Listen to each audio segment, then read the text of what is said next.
In this series, we're going to take a look at the sometimes iconic, sometimes ironic cover art in video games.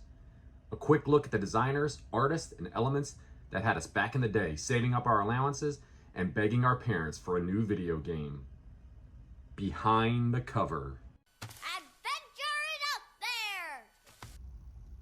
there! Adventure. Adventure is a video game developed by Warren Robinett for the Atari 2600 and released in 1980. In the game, the player embarks on a quest to locate a magical chalice and return it to the Golden Castle. Adventure introduced many new elements to console games, including a play area spanning multiple screens, enemies that continue to move when off-screen, various difficulty settings, and is widely considered the first action-adventure and console fantasy game. Adventure is also regarded as one of the earliest examples of a game allowing the player to continue without restarting from the beginning. In the decades since its release, Adventure has often been named as one of the industry's most influential games and among the greatest video games of all time. During the Atari age of gaming, the actual gameplay was only part of the experience. Part of what made the world complete was the artwork. The player knew when they pushed the cartridge into the console they were being transported to another world. Inside a virtual reality, a lost planet in the far reaches of space, or a magical realm filled with dragons and high adventure. The artwork helped convey this to the player. Many of the most recognizable Atari box art bears little resemblance to the actual gameplay on the cartridges inside them. Your imagination began to roam when you picked up the game, and like many games from the era, the cover for Adventure looks nothing like the game it was promoting. The game itself is essentially made of a series of rectangles. Blocky enemies prowl around, and the player avatar is a simple square. You are forced to imagine the fantasy world you're exploring.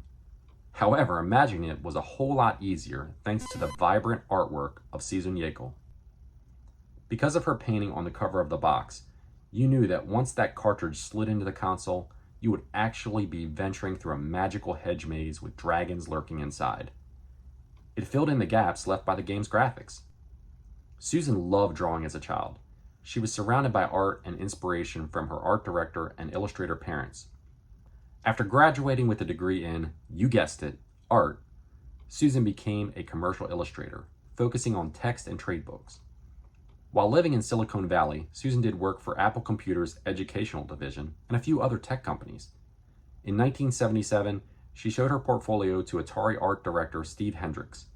Shortly after, she began a collaboration with Atari and was hired to design the box for a game called Basic Math, a game intended to teach kids math. With textbook illustrations, you're given a real specific assignment, Jaekel said.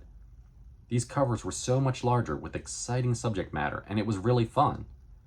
Jaekel noticed that Atari was different than other publishers she had worked with at that point.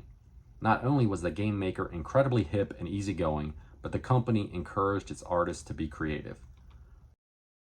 While Susan's time with Atari was incredibly brief, her legacy has lasted for decades.